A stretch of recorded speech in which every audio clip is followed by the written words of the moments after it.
Hello guys, अब हम chapter first के थर्ड पैटर्न्स ऑफ क्वेश्चन पे जाएंगे। देखिए, इसमें आपको इस टाइप की सीरीज़ दे के रखी होगी, है ना। क्वेश्चन नंबर फर्स्ट और सेकंड हमने प्राइम फैक्टराइजेशन से रिलेटेड क्वेश्चंस पढ़े थे, जिसके अंदर हमें पता चला था कि फर्स्ट में हमने प्राइम फैक्टराइजेशन फाइंड किया था, सेकंड में हमने प्राइम फैक्टराइजेशन विथ वेरिफिकेशन। अब थर्ड क्वेश्चन है कंपोजिट नंबर से रिलेटेड। कंपोजिट नंबर्स क्या होते हैं? जिनके 2 और मोर फैक्टर्स होते हैं। मोर फैक्टर लाइक जैसे हमारा 4 हुआ, जिसके फैक्टर्स होते हैं 1, 2 and 4 itself. As it is हमारा 9 हुआ, जिसके फैक्टर्स होते हैं 1, 3 एंड 9 इटसेल्फ।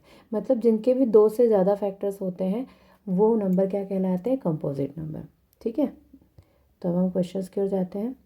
देखिए, कंपोजिट नंबर में आपको इस टाइप से कोई भी मल्टीपल, प्लस, माइनस की कोई भी आपको सीरीज़ गिवन होगी। सबसे पहले तो हमें उसमें क्या चूज़ करना पड़ता है कि इसमें कॉमन नंबर्स क्या दिख रहे हैं। मुझे यहाँ पे कॉमन नंबर 7 दिख रहा है, तो मैं क्या करूँगी, 7 को कॉमन ले लूँगी और ब्रैकेट में जो रिमेनिंग टर्म्स है उन सबको मैं लिख दूँगी लाइक दिस। जैसे यहाँ से 7 निकला तो उसकी जगह क्या बचा? 1। यहाँ से 7 काउंट कॉमन आया तो उसकी जगह बचा 1। थोड़ा सा और सिंप्लीफाई कर सकते हैं। 3 × 5 + 1 again 3 again 7 × 3 5 15 + 1। ठीक है, ये हमारा ये स्टेप हो गई। अब देखिए, यहाँ पे 7 है, इसके मल्टीपल में 15 + 1 कितना हो गया? 16। अब देखिए, हमें यहाँ पे 7 दिख रहा है और 16 दिख रहा है, बट हम ऑलरेडी जानते हैं कि 16 का फैक्टर्स क्या क्या हो सकते हैं। 1 हो सकता है, 2 हो सकता है। 2 की टेबल में कितनी टाइम्स आता है? 8 टाइम्स आ सकता है। 1 की टेबल में कितनी टाइम्स आता है? 16 टाइम्स आ सकता है। 3 की टेबल में नहीं होता है। 4 की टेबल्स में कितनी टाइम्स आता है? 4 times.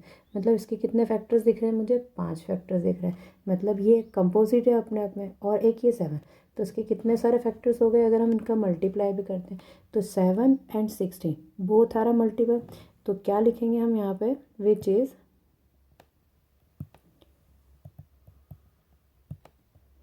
Which is divisible by. देखिए, 2 से डिविजिबल दिख रहा है ये वाला नंबर, 4 से डिविजिबल दिख रहा है, 8 से दिख रहा है, 16 से दिख रहा है और 7 से भी दिख रहा है। ठीक है, इतने सारे इसके फैक्टर्स हो गए। तो क्या ये प्राइम नंबर की क्वांटिटी में, क्वालिटी में आएगा? नो। तो हम लिखेंगे hence it is composite number. It is a composite number.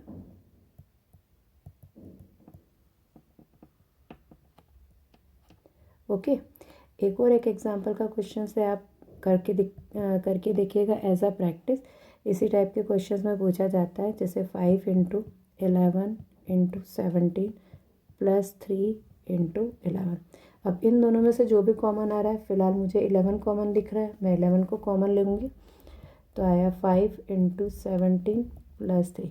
अब इसके आगे की प्रोसेस आप इटसेल्फ कीजिएगा, जो कि ऑलरेडी कंपोजिट नंबर के फॉर्म में मुझे शो हो रहा है, बट मुझे इसको शो करके दिखाना है।